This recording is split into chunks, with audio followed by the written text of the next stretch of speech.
Well, good afternoon, everybody. Thank you so much for tuning in, and apologies for the late start, but nonetheless, we sat here, we're ready to go. So thanks for tuning in to another edition of Behind the Mic. I'm Pam Rossi, and we are broadcasting live downtown in the beautiful MusicTown.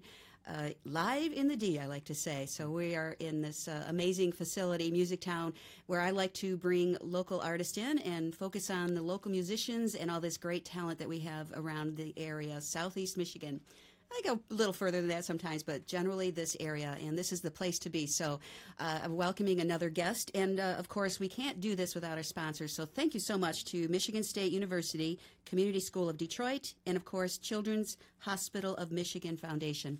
So thank you to those two sponsors to help us keep this up and running. So again, thank you. This week's guest, I have Mark Speck. Hello, Mark. Hey, Pam. It's good to see you. Good to see you, too. Q, yes, as a lot of people, friends and family, like to call you. Absolutely. Because it's M-A-R-Q. Yep. Makes it easier to remember. It was actually my wife that started calling me that because I wouldn't always respond to Mark when we used to play out in clubs and stuff. And so she started calling me Q, and it just stuck. And so it's a good way for people. I know they're talking to me then and not the other Marks that are sitting around here right now. Was that how it was spelled when you were your given name, or no? What do I say? No. I had it changed legally in 7th grade, believe it or not. And I did that. Wait a minute. 7th grade. I was precocious. And I decided I wanted to be a little more individual. And I said I wanted to spell my name M-A-R-Q. And my folks said, well, if you can figure out how to do that, go ahead. And I did. They probably didn't expect that. No, so since 7th grade, it's been M-A-R-Q, which is 7th good. 7th grade, you're like 12, 10? Yeah, exactly. A few years ago. Okay. Oh, my gosh. Yeah, so it was just interesting. And most of the people that I've met along the way that spell it that way are all musicians. Every single person I've ever met spelled M-A-R-Q as a musician. Well, and it's interesting to me. Yeah, it is very good. So, see, it's the creative way of spelling your name. That's it. So you're in a creative field. Kind of goes together. So. And I was Q before Star Trek and James Bond, but not before Quincy Jones. So he is the real Q, as everybody knows. So I was second in line to that one. That's funny. That's really cool. In 7th grade, that had to be an indication of your path, I would think. Hopefully a good one, yes. Yeah, well, yeah. So my parents go, oh, this will be great. So and you didn't have to have, I would think you'd have to be legal age to do that. Apparently, no. I did it through the court system. I lived in Iowa, and just did it through that whole system. It was basically a form for changing your name more than anything else. You just had to get it. I'm sure they probably signed for it. I mean, because you're right. As my age, I wouldn't have been able to do that. Right. But I found out how you did it. This is how you do it, and the rest is now history. That's funny. I would not have thought that. So good for you. You had right from the get-go, and it's like, okay, you had something in mind. You knew what you wanted to do and be. Well, I knew I'd be on this show eventually, and I needed a story. There you and go. That one worked out really well. Yeah. Well, welcome. Thanks for coming in, Mark. Thanks for having me. Yeah, I'm trying to think back how long we've known each other, but it seems like every time we got to know each other through the Detroit Music Awards, it seems like, I was a presenter of many years, and it seems like I always read, Sweet Crystal, come up and get your award. So you've got 17 of those. I know we've met before that. You used to have a show called, what was it, Over Easy? Oh, yeah. We broadcast live once with you in Pontiac. You were in some little, restaurant or something there, and my guys were backing a singer by the name of Eric Erickson. Yes. Really good vocalist. Oh my gosh, I didn't realize that was you. Yeah, I was the keyboard player for him. And so that's where I remember first seeing you, because then I remember talking to you, and I forget who the engineer was at the time, but just saying, how can we get on the show? So that's how far back I remember you. Oh my gosh, I apologize. I did not realize I remember that. I remember that show and having Eric on. And we were live, yeah. Well, hairstyles change, outfits change. It could have even been a different color for all I know. Wow. But I remember that. So, and your Over Easy show is always great for promoting local musicians and stuff. Well, that's what I like about this MusicTown. I can still promote local musicians, and there's so many out there that just don't get a chance to do that. So, absolutely. All right. Well, wow. Blast from the past. Yeah, Thank you. All right. So, as I said, Sweet Crystal is really, the name of your band that you've been doing 40 years? A while. Okay. Is it decades? Decades. Yes. We like to say decades. Decades. Yes. Nice. Myself, guitar player Bill Blatter, and drummer Steve Weezer started the band back when can't remember the exact year, but a long time ago. Yeah. The three of us have been through quite a few different iterations, meaning different musicians come and go, but the three of us are still together all these decades later, and it's really the core of Sweet Crystal. And so when we talk about the DMAs and the stuff that we've run, it's a collective there. Yeah, It's the three of us that have defined and continue to refine Sweet Crystal and who we are. Well, and Sweet Crystal is a Christian rock band, but you were more the heavier rock and roll before that, weren't you? Or did you progressive rock, I guess? Up until God finally shook us and said, you know what, there's actually a point to your lives. We were basically a cover bar band, still doing originals. We started doing originals right from day one, which is nice. Yeah. I mean, but we were influenced a lot from the English music of the 70s, like bands like Pink Floyd and King Crimson, Emerson, Lake and Palmer, those kind of bands. So that was the progressive background of the music we liked. Okay. And we wrote, most of our songs back then were 7, 13, 17-minute long, you know. But it was a lot more forgivable back then because people were doing it. People were listening to it. There was a lot more free-form radios and stuff. So that's how we started out doing that kind of thing. And then we just eventually, because of some instances in our life and some things that we went through, you know, it became very evident that God is real in our lives and has a purpose to who we are and what we're trying to do. Yeah. And it really, it's that core belief that has kept us going all these years and that we try to reflect in our music and our lives. I remember one of the first times I saw a Christian rock band, and I thought, this is interesting. It's not like, you know... It's not your mama's gospel. No. It wasn't. And it was, I mean, couldn't even tell you who it was. Sure. But I'm thinking, wow, this is some good rock and roll. But, you know, you just... Even with the lyrics, if you had to really think, at least the band that I was hearing, sure. You had to really listen to the lyrics to even get the realization that what they're talking about, and that they're a Christian rock. But it was all about rock and roll, and they were having a good old time up there on the stage. And I'll tell you what's interesting is for every genre of non-sacred music, not Christian rock or stuff, there is a genre in the Christian industry of that same type of stuff. If you like pop, if you like R&B, if you like gospel, if you like country, there are Christian bands playing those genres. Yeah. And now, because of technology and stuff, when Christian rock first started out, it sounded more like garage bands because they didn't have major labels behind them. They didn't have the big studios that, you know, pop stars or, you know, FM stars had. Right.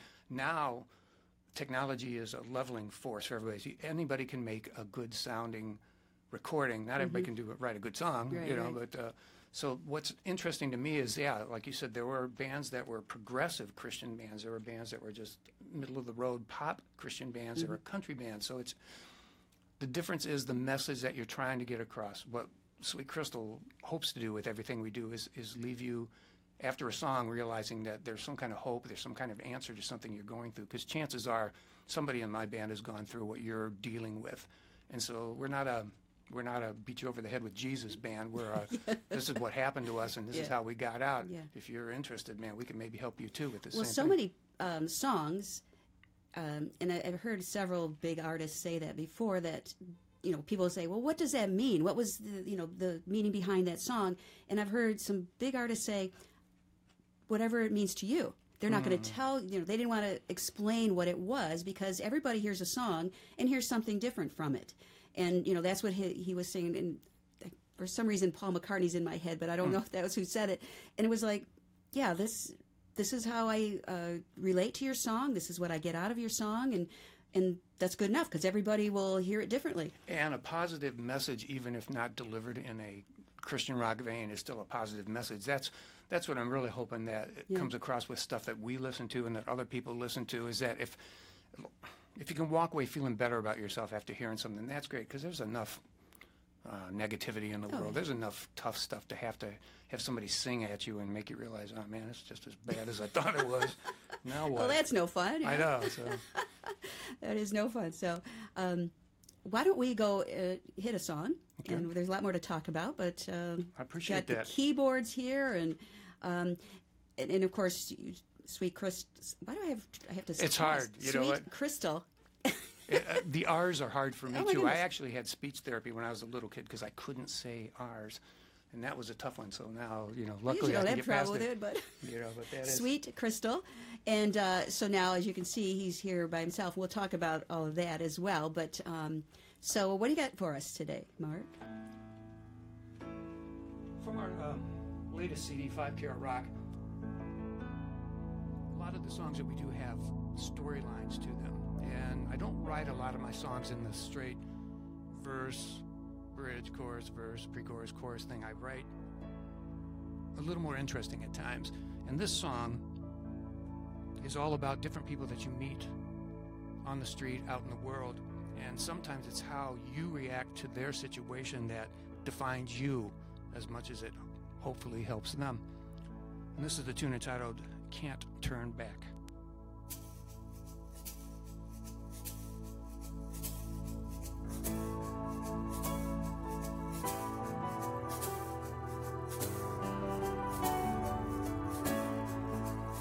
There's a man on the street who's had little to eat, barely a dime to his name.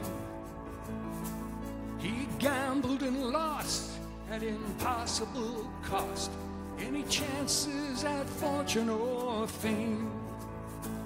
Well, you'll find him on street corners, sleeping in alleys in cities and towns across this land. And when you see him, do you turn to flee him or reach out and offer your hand? There's a child down the block just learning to walk, dreaming how one day he'll fly. With every new step, he's got no regrets, whatever direction he'll try. But later in school, he will break the wrong rule. He'll stumble and finally drop out. And it's realistic, he'll become a statistic unless someone turns him around. Oh, it's realistic, he'll become a statistic once somebody turn him around. Now listen, there are shelters in town where new mothers are found. There's young girls with babies their own. And sadly apparent that boyfriends and parents, no longer welcome them home.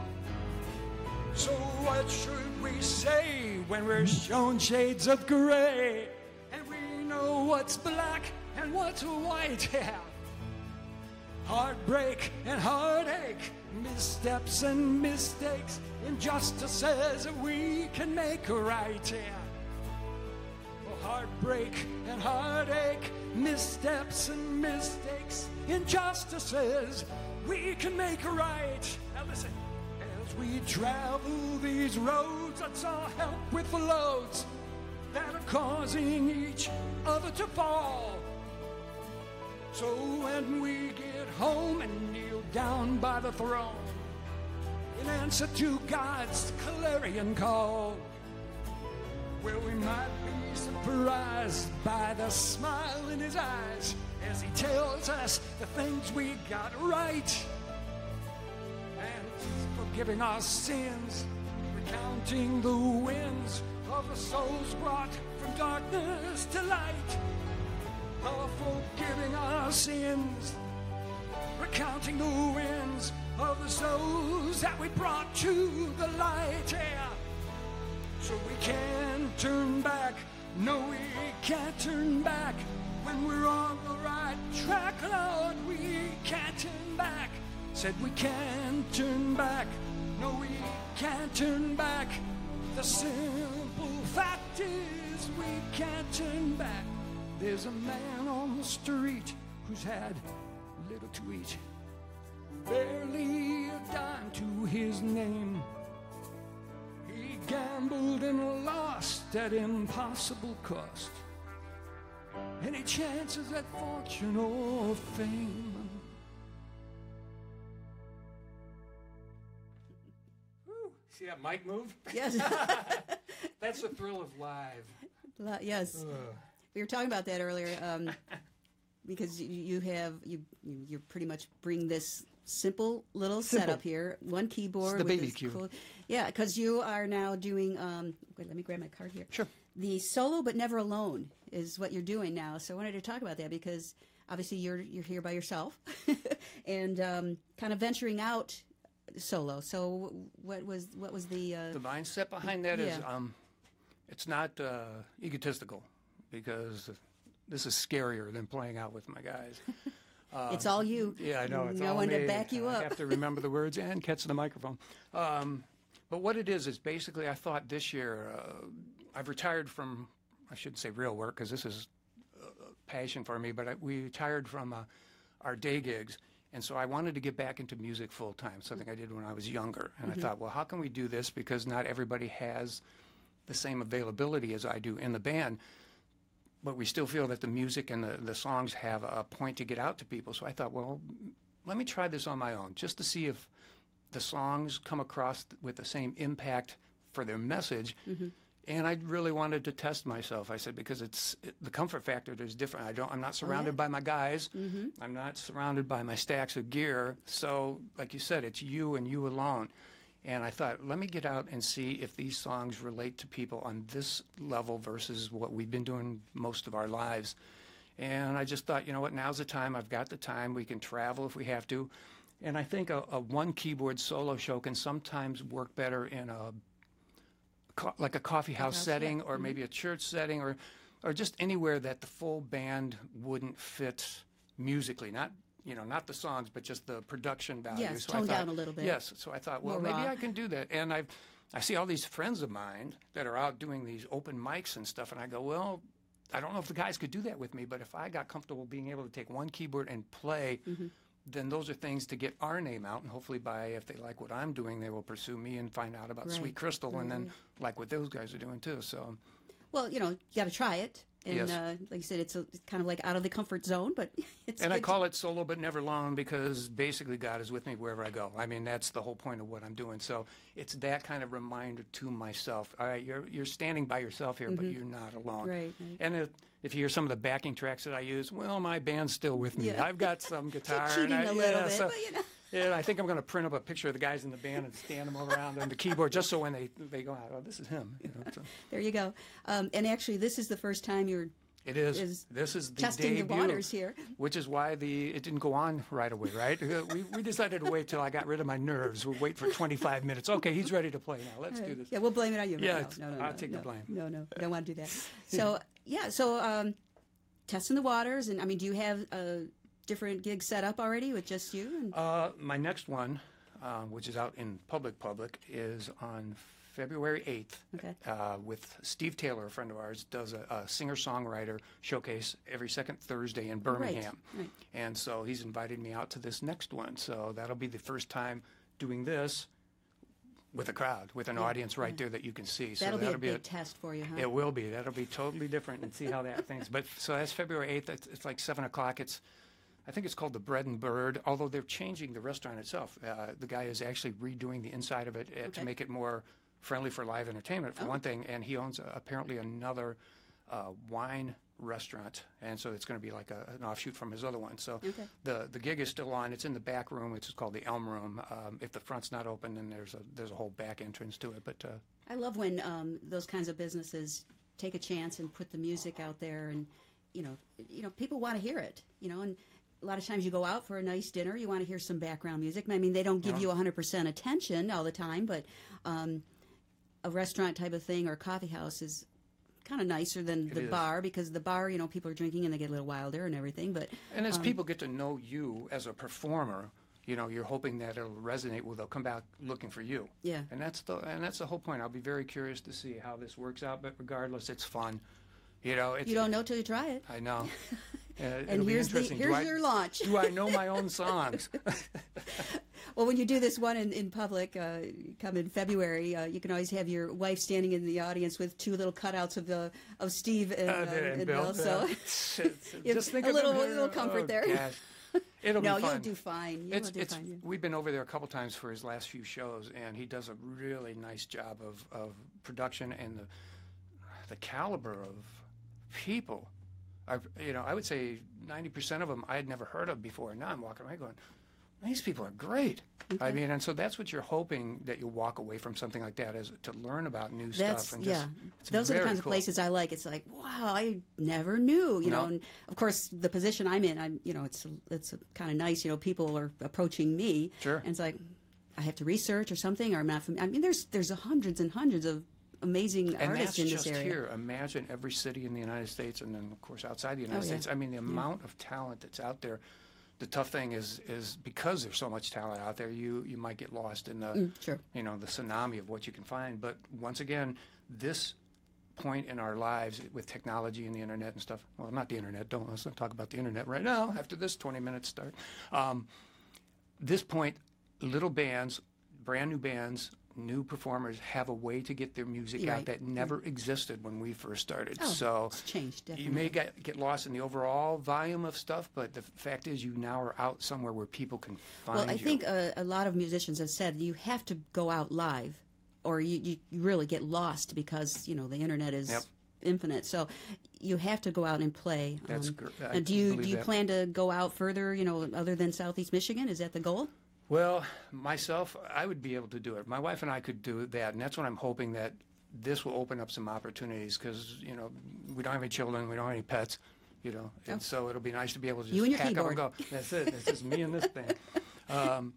So we'd be able to do that. So I'm hoping, that would open some doors. We have a friend who's doing a Christian metal concert out in California. That just sounds funny, Christian metal. I know. And I just said, man, if we could get out there, I'd be glad to MC it, because I would do that. Come out and just play some stuff and just. It's wide open for what you can do, just. And this thing is so, I hate to say this, but this thing is so inexpensive compared to the stuff in my studio and the big rigs that I carry. I could actually just fly out to California, go to Guitar Center, buy one and play there and not even worry about it, and take it back and go, I'm sorry, it's not working. No, I didn't say that. I didn't say that. But that's how you could do it. I mean, you could just show up and buy one there and play it instead of worrying about, I'm going to ship my stuff, is going to make it. No, just go out there and pick it up. It's so inexpensive. Then you turn around and you give it to a children's hospital or something, take it off your taxes and go, here, give it to the kids to learn how to play. So there's all kinds of benefits that you could do for people with stuff like that. Yeah, for kids to learn an instrument. So how about another song? Okay. All right. Well, if you know anything about Sweet Crystal and the band, we have a real heart for the men and women in the armed forces. Yes. Matter of fact, the reason we got back together as a performing band and not just studio work was working for a friend of ours that had something called the Vet Fest some 11, 12 years ago. And he knew our band back when we first started out, and he wanted to know, is there any chance you guys could play this veterans benefit that I'm putting together, because he was a Vietnam vet. And we said, sure. And so at that point we said, you know what, we got a lot of new songs, let's put those together. And ever since then, we've been out playing.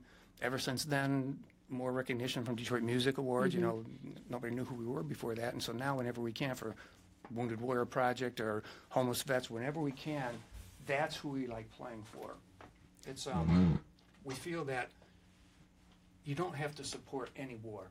I mean, but you have to support every warrior. And this next song, Warriors, is all about the men and women that go out and protect us, but also about the family that's back here with their own sacrifice while their loved ones in harm's way, more or less. And so this is a tune entitled Warriors.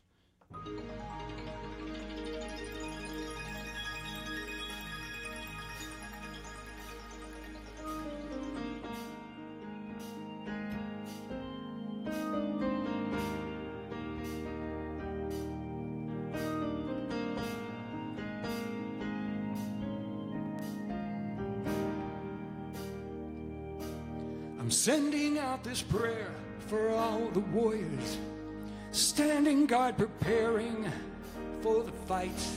I'm praying for your strength and for your courage through the night. I'm praying that you all return home safely and welcome you back to friendly shores. And I pray you know God is with you, give you shelter from your storms. I'm sending out this prayer for all the mothers who worry for their children every day, stationed in a lonely foreign land, a world away. And I'm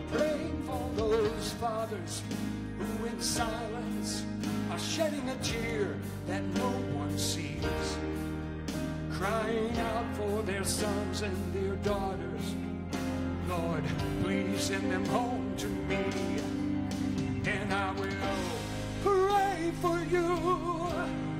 Will you pray for me? And together lift our voices to the sun. When we pray as one, asking how will it be done, we will stand upon the promise that we'll see your kingdom come. You know, I pledge allegiance to the flag of the United States of America and to that republic for which it stands, one nation, under God, with liberty and justice for each and every one of us. Well, I will pray for you. Will you pray for me? Together lift our voices to the very sun. Oh, and we pray as one. We ask, how will it be done? We stand upon the promise that we'll see your kingdom come. I'm sending out this prayer for all the warriors facing down those very gates of hell, praying for that soldier who lies buried where he fell.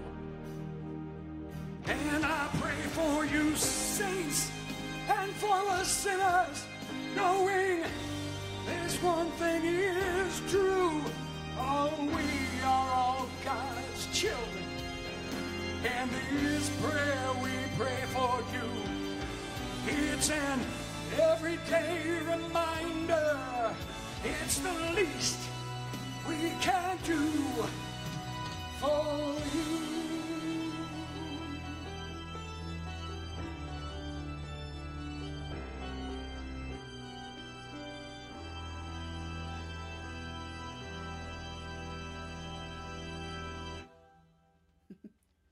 Sounds like you had a full band there. There you go. I'd like to thank the band for showing up today. Yeah, really.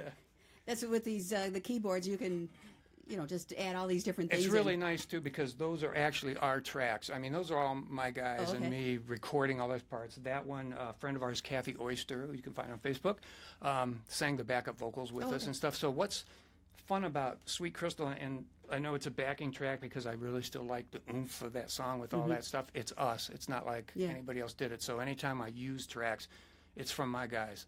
So that makes it sense. Yeah. It makes it very comfortable. That makes sense. All right, time for the Pam exam. Oh, what's in the jar? It's questions. Well, how funny. I happen to have a jar of my own. Oh, what? Which just happens to contain random answers for any question that somebody might ask me that I wouldn't have a good answer for. So, all right. That's funny. This is a first. Okay. All right, let's see how these work. Are you serious? I'm very serious.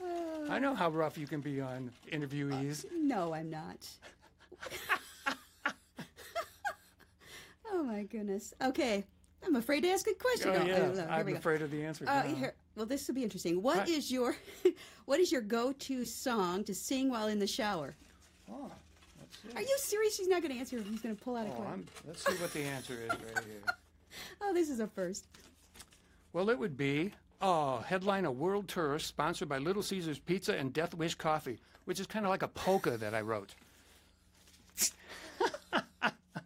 Well, maybe that one didn't quite work. No. Okay. In the shower, you know what I do? I actually sing my stuff to try to warm up the vocal cords, because I had vocal cord surgery many years ago. I heard about that. Yeah, in the 80s. And I had a hole in one of my vocal cords. It was called a congenital cyst. Apparently I had it since I was born, but because of what I did playing and wise, it eventually hurt it more and more to the point where I had to have surgery.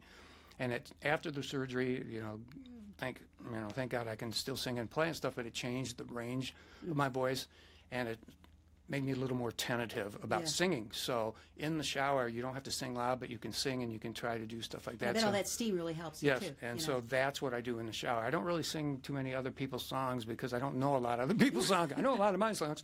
Yeah. So that's what I do. So did you do you think if you weren't a singer that you would never have known that you had this? Probably not, because at first I had an allergist that said, well, you're allergic to smoke, so stay out of smoky places. Well, it was freaking bar scene, what are you going to do? So I would have thought it would have been that, but it wasn't until it really became very difficult to sing. I can't imagine if I lose my But voice. I still would like to headline a world tour sponsored by Little Caesars Pizza and Death Wish Coffee. As you can tell, I drink a lot of it. Thank you. I'm not giving up on this answer, Jack. What you got? You really threw me for a loop here. I'm sorry. That's okay. Is there a quote you live your life by or think of often? You're going to get another point. Yes, I live by this. Write a Broadway-style musical based on the songs of Sweet Crystal and cast it totally with talent from Michigan. I think of that every morning. I get up and go, there's a Broadway song right here. There's a story here getting up. Why do I feel like, and I forget the term right off the top of my head, like when you're watching TV and they, flash those little things. Subliminal. Subliminal, yeah. Very good. I hadn't thought, you know what? I could have just given you a good answer, just sat here like this going. So that would work for me. Oh, gosh. So is there something, you know what? I don't want to be cliche, but Bible verses, first thing I wake up in the morning, I go, I could do all things through Christ. And then I get up and go, if he's for me, who can be against me? So those are very inspirational, and so the more I can remember those, even during a quick moment during the day when somebody's just nipping at your freaking heels, then you just kind of go, if he's for me, nobody can be against me, and you just keep going. What was your very first job? Yeah, that's enough of that. My very first job would have been, I worked in a kitchen of a restaurant called the Bloomfield Canopy, 15 Mile on Orchard Lake Road, back long time ago. And right out of high school, I did that. And it was working in the kitchen, food prep and that kind of stuff. It was a very high-end restaurant. Start off in, that it was good. It was very, it was a tough gig, but it was good. If you got the day shift, at 10 o'clock in the morning, all the fresh rolls came out of the ovens. Everybody stopped, and we all sat there and ate. And I learned how to cut frog legs in two, and I learned how to make baked potatoes into hash browns. And I use those skills to this day. So you consider yourself a good cook? Yeah, I'm pretty good. Okay. Yeah, I also worked for a restaurant in Ann Arbor. It no longer exists, too. Hey, wait a minute. Everywhere I worked, they closed down. Don't let that It was affect called you. Lums, and it was up on North Campus, U of M, and I was one of the main chefs there, too. Well, cooks, because they weren't chefs at that point. Yeah. But, yeah, and so I'm very good at cooking, and I like experimenting, and haven't found a food I haven't liked yet. So. Okay. I wish I could say I'm just not a good cook. Wow. Not. Well, you don't have to be. Just make people take you out to dinner all the time. All right, I'm open. There we go. I see Ryan back there. Feel free, take me out. I'm not not opposed to it. not opposed. If you could have any one person in your band, at this point, dead or alive, who would it be, or you would collaborate with? Who would you? Yeah, I don't think I'd put him in the band, but collaborating, how interesting. But that's interesting. You know who I would collaborate with would be somebody like Alan Parsons, who is a producer. If you know who he is. He's also a musician, a writer, and that kind of stuff. But a lot of the music that I wrote growing up always reminded me of stuff that he put together and all the different influences he had with all the different bands that he worked with. We've worked with some really, really good producers. If I can throw a name out here, Chuck Alcasian over at Pearl Sound is one that's really sculpted the sound of our last two CDs. Okay. But for some reason, I just thought Alan Parsons had an ear, and he also wrote in a lot of the chord progressions and keys that I like. And I just thought, man, if he could hear some of our stuff, what would he do with it? Oh, interesting. So not so much a musician, although he's a musician. My wife and I went and saw him live just down the road here at what's now the Fillmore. Okay. Yeah, so they played down there, and it was a stealth tour. They announced it in the morning, and he played that night because it was a new CD coming out, and he wanted to try it out. So we went down there. We got tickets. We were in the second table from the stage and heard this whole newest release. Do you ever, when you're writing something, do you ever think what would producer so and so do with this song, or how would he or she make this sound? Well, I have to say, and we've talked about this with the band before, because of the experience for the last 2 CDs with Chuck, we have a whole different education now on how this thing works, and we've already incorporated his ideas into our writing. So yeah, that would definitely come into play.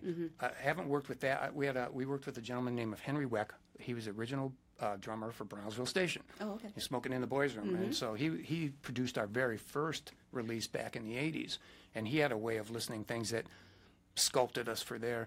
And to go even farther back, there was a gentleman by the name of Ollie McLaughlin. Back in the '60s and '70s, he was the producer for songs like Cool Jerk, Sonny and Cher, I Got You Babe. He was in the Atlantic Records stable, and he happened to go into retirement and then came out and heard us, and came out of retirement saying, "This is a band I want to produce because it's been a long time since I've heard it." It was very impressive, and he taught us how to take our 13 minutes opus songs and turn it into a 3 and 4 minute tune. So it was his production and his abilities that got us into writing like we do now. Yeah. I mean, so you can still get the point. I still like big giant things. You know, I like listening to Once that. in a while, you know. But to play it when you're only given 30 minutes on a stage, when it's a multi-band event, you want to get as many of your songs into there as you can. You don't want one. Yeah, big, here's our long 27. Yeah, and then what? You're done. No, that makes sense. Yeah.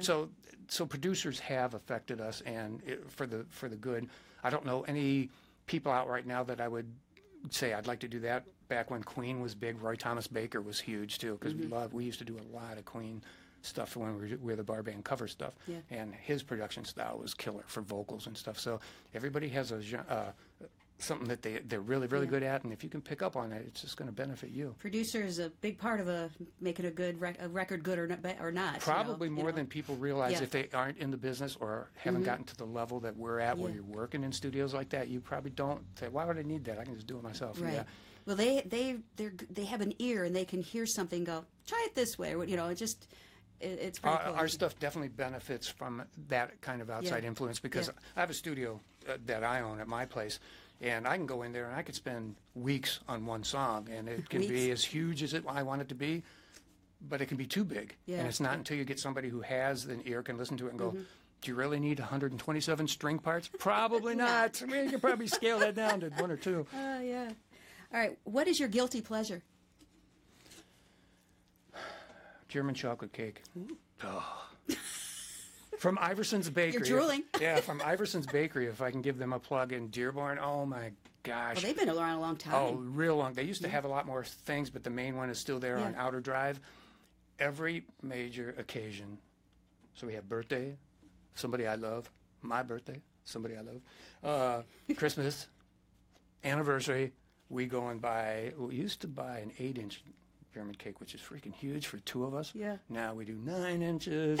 I don't think the refrigerator gonna will go hold smaller. the 10-inch. No, this stuff is so good. That's a guilty German pleasure. chocolate cake And from Iverson. it's amazing. And the thing is, we have to only buy it on occasion, because if you ate that all the freaking time, I mean, the rest of the world would just walk past you, because you'd be just coma.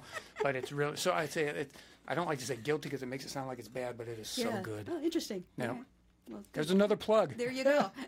Those subliminal things just That's keep it. popping out here. But, all right, one last question here. If you were a spice, what would it be? What an interesting question. What kind of spice would I be?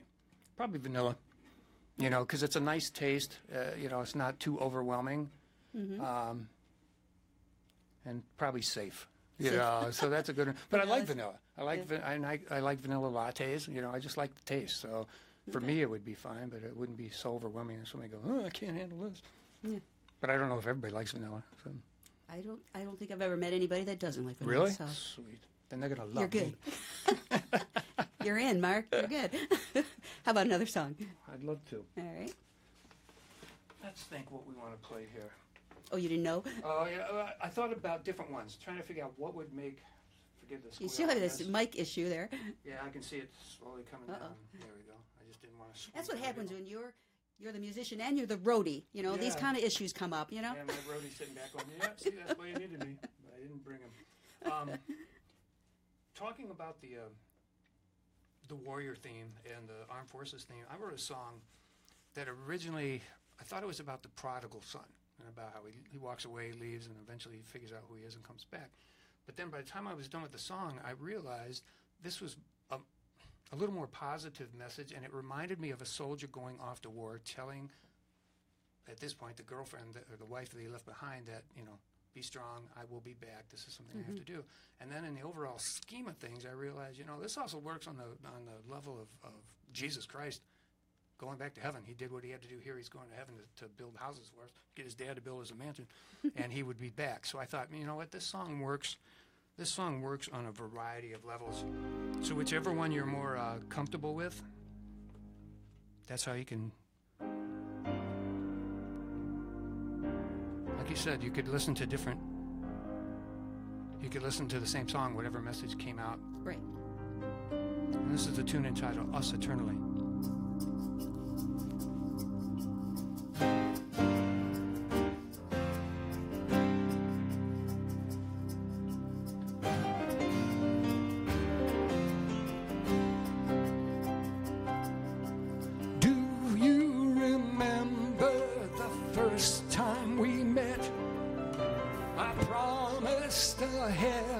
That you hadn't seen yet, and the light in my eyes brighten all your dark skies, and in time I made you mine. Well, this is the last time that I'll have to leave. While I'm away, I just ask that you believe in the words that I said. The road's open ahead, and I swear I will be there. And how I love you, and I told you I would come back just to hold you again. And right from the start, when I touched your hand, you touched my heart.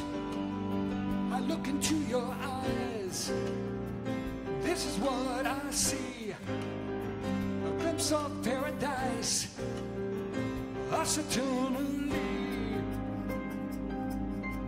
All that I'm asking is that you be strong and wait here in courage and hope while I'm gone. And like a new morning after some dark and stormy nights, well, it'll be all right.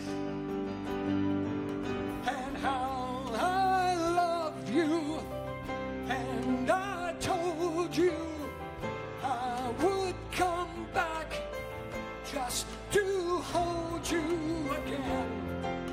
And right from the start, when I took your hand, you took my heart. I look into your eyes, this is what I see. A glimpse of paradise, yeah, us eternally. I look into your eyes, I've not seen, ears have not heard. Power, the passion, the might of the word. All of these things, well, I swear will come through for you. Right.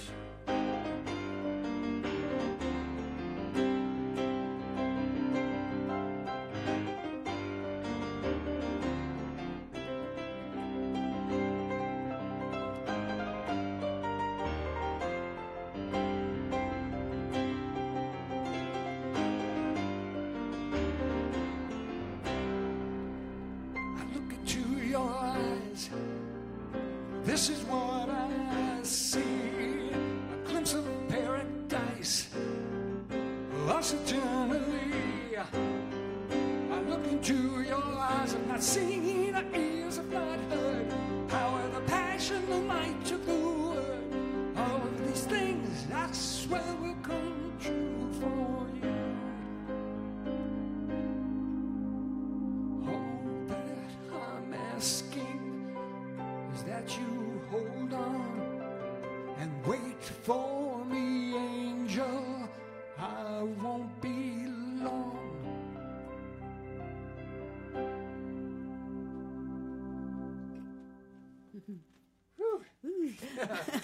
Did you teach yourself piano, or did you have lessons? Yes. I had lessons for a while when I was young. And what happened was I didn't learn from the teacher. What I found out is I had a photographic memory. Oh. And what she played, we sat down and she played the music, I memorized her hands. I never learned, I would never realize the music was what you were trying to do. So 6 months, 7 months in, we're doing this, and my sister had lessons and she would practice. I had never practiced. We just went back and we'd play because I knew what she did. So I did it. Eventually, she got smart and put different music up there, and we played it.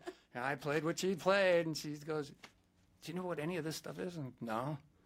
And that was the end of that. So I never had lessons after that, but because of that, I had a love for music, And So, I mean, obviously you can read music now. yeah, but I don't really do it. Okay. How do you write songs? If you don't... Just exactly like that. I will come up to a keyboard and just hit a chord and go, wow, I like this. And I'll just start putting it together. And I know the names of the chords. Okay. So that's what it is. You go from C to an A minor, and then I yell them out to the guys in the band. I say, and then I want to go down to here. And so we said, this is what we do. And eventually we get around, because we have the studio, I can go in and record it, and I can overdub stuff. I can do everything that I want to do, but I don't really read music. A few times I've needed it. I've needed another player to come in, and they needed music. Luckily, today's software is smart enough that I can spit out chord charts, or I can spit out, staffed music for people. And I can sit there and look at it and go, all right, I know what this is. I know what this is. But watching me play that is nowhere near watching me play. So that's really, whenever I work on somebody new, like right now I'm working with David Winans and his Pi project, I'll just say, what are the chords, man? Just tell me what the chords are, and I can play them. Okay. But if he said, here's a sheet music, I can go, that'd be great. What are the chords? And that's just me. That's so I feel pretty blessed that I have just an innate ability to do this. I don't take it for granted, that's for sure. And I'm a little humbled in the sight of somebody who can actually just put sheet music down and knock it out and just go. So all that theory, music theory, and all that stuff. Never had it. Yeah. In theory, no. Wow. Well, it's interesting you say that, because, like many kids, to piano lessons, myself as well. And I had a teacher that would, okay, here's some new music, slide over, and she'd play it. Unfortunately, I didn't have the photogenic memory like you, but I would remember how it sounded. Good. So I never learned how, okay, play the C. I didn't do that either. But you could still play. For all you future piano teachers out there, do not do that, because it didn't help us. You need to figure out, and it could be that by now the teaching methods are different. I don't know, sure, but it could be an easier way to do it. But now you've got keyboards that the keys will actually light up in color when here's a C chord. But you can't see it on stage, so I had to leave it at home. People are wondering why all these lights keep what's all those lights? Here's the next song right here. Follow it. I can go back and go, okay, FACE, face, or every good boy deserves whatever it was. But, just to look at it and play it, I don't have that connection, which is... but there are some very, very good people that do that. We, for a little while, last year, we had a couple of ladies singing with us on stage, and Melina and Jill teaches piano. And so we actually got her to actually play on stage, which was really nice, to sit down and have another keyboard player there. It was very, very cool. But I know that she plays very, very fluidly and, reads music and writes music that way. So I'm a little intimidated at times for people that can do that, but I just don't let them know. So you probably wouldn't do a dueling band, piano type gig? But you know what? That's interesting, because I don't know if they play off of music like that, or do they just know that many freaking songs? I think it's by ear and, playing off each other. Yeah, so I think if I'd learned the tunes, I could do that. But we did the cover band thing for 15 years. We made a living at it. At one point, we were 5 guys in the band. We had a 4-man road crew, 6.5 tons of gear. Oh my. We played. Well, you opened up for big names, like Steppenwolf, Nazareth, Bob Seger. So that's what we did, and so at that point, we did a lot of different songs besides the originals, but we were a cover band, and those days when you played in clubs, you played 4 or 5 sets a night. People don't do that nowadays. I mean, unless you're a dance band, a cover band that still does probably 2 or 3 per night. But the young kids coming up have no idea how much we used to have to play to make a living at it, and that's what we did. I don't think you can make a living at it anymore, the way the industry is set up. Thank goodness you loved it. Exactly, and that's how we got as proficient at what we do as we are because we played so much, and that's tough for a new band coming out because there's not that many places to play consistently. Right. So yeah, That was our school. That was our school. Yeah, we came out of college and just played. We toured for a long time. Went way up north in Canada. We actually passed the Arctic watershed line in one of our gigs, which is where all lakes and rivers flow to the Arctic Ocean. That's how far north we were at one point. We just what are we doing up here? Yeah, and out in the middle of it took 24 hours to get there. We had no idea. How the heck did you book something like that? We just had booking agents back in the day that apparently didn't like us. Let's go up there. No, but we did a lot in Canada. We actually played at a few clubs at the same time we were playing there. Rush was playing there. Supertramp was playing there. So it was very interesting before they became who they became. Yeah. So it was just fun. In Canada, there was quite a heyday of places to play over there. You go to not so much anymore, though. Not that I'm aware of. Okay. Not that I'm aware of. And well, now that you're solo, never alone, you need to go venture out and find over these to Niagara places. Falls, both sides, man. There you go. But, now you just never know. And I'm hoping to find some kind of management or a booking agent that has the idea of how to do this. I mean, right now it's always been Sweet Crystal. It's always been us. I do pretty much all the booking and the book work and all the promo for the band, and it's nice. So it's a lot of work. It is a lot of work. It's a constant everyday thing, but it'd be nice to have somebody come in and go, you know what, we can just do this and this for a while, just to take a little bit of the burden off. I'm sure there's a manager out there that that would like to do that. Yeah, it'd be very interesting to see how that would work out. But why not? I mean, at this point, it's all just fun right now. I mean, there's no real pressure on me to do anything. Well, you're experimenting with it. You're going to see how it goes. Yeah. And the band still gets together. We get together every weekend. We have for decades. Jam sessions? Yeah, we record everything that we do when we're in the studio. We work on new stuff. We work on the set, but we work on new ideas. And don't want to get stale. No, because you will get stale. But we just happen to like each other. We love each other as brothers in Christ and as men. And it's amazing after all these years. There are no fights. There's no arguments. There's no ill will ever been with the three of us. And now we have a bass player, Martin, who's been with us a year. And he drives all the way in from west side of Lansing for rehearsals. I mean, that's some sweet dedication there. Dedication is for sure. So it's cool having a four-piece again because that opens up even more song opportunities. Okay. And I didn't mean to bother you with that jar, but I remember watching you. Yeah, I just thought this is going to be fun, man. But I didn't know what kind of answers to put in there. I tried to keep them all very nice and generic, but I just was thought, the first, Mark. Thank you. It was just to get a smile out of you, man. You did. Well, it's been a pleasure having you on here today, and good luck on your solo but never alone tour. Thank you very much. I appreciate that. Oh, and I've got one of the first. It's actually the first. The first. That's pin, the first. Sweet Crystal pin. That's it. That's the Q logo right there. I had a young gentleman from the Philippines design that for me. So that's international, and I only made 50 of them. That's the only. You're the only person There's only 49 left. That's it. And they're not going out to just anybody, believe me. I'm special there. Yeah, Thank absolutely. you. I appreciate it. Thank you, Pam. Yeah, it's been great, and good luck on your new thing with the solo. And appreciate that. I'm sure, you'll do fine. Of course, you still kind of have the band with you. You know what? In the tracks. There's only so much of my safety blanket I'm getting rid of. I'm still keeping a little piece of that flannel right on the back of my shirt. No, it'll be fine. Good for you. Thank you. Appreciate and maybe that. somewhere down the line, someone will want to help you, manage you, and book you, and do a That'd be booking very cool. for you. Yeah, so you never know. It's out there now. It's out in the universe. There That's you go. That's how Thank it goes. You. Thank you so much for this. All right. Well, first of all, I want to say thanks to Michigan State University Community School of Detroit and, of course, Children's Hospital of Michigan Foundation for letting us do this here at the wonderful MusicTown in the hockey town, downtown Detroit, as we do this every Monday live with a local artist and have them come in here and play their music and just talk and do the Pam exam. No more pre-answers. But if you are a local musician, local meaning, Southeast Michigan, I've even got some Lansing people, so, Michigan, let's do it that way. Let's just say the 100-mile radius. We'll go from that. Just feel free to contact me, and we'll get you on the show, because I've got a full year to book up and have fun with MusicTown and all this great music here in the D. So, again, thank you, Mark Q. You're welcome. Thank you. Feel free to call me. Q. Yeah. All right. It's been a pleasure. Thank you for coming in, and thank you for tuning in to MusicTown Detroit, our Facebook page, and WOMC HD3 channel. So thanks again for all of that. And until next week, I'm Pam Rossi. Have a great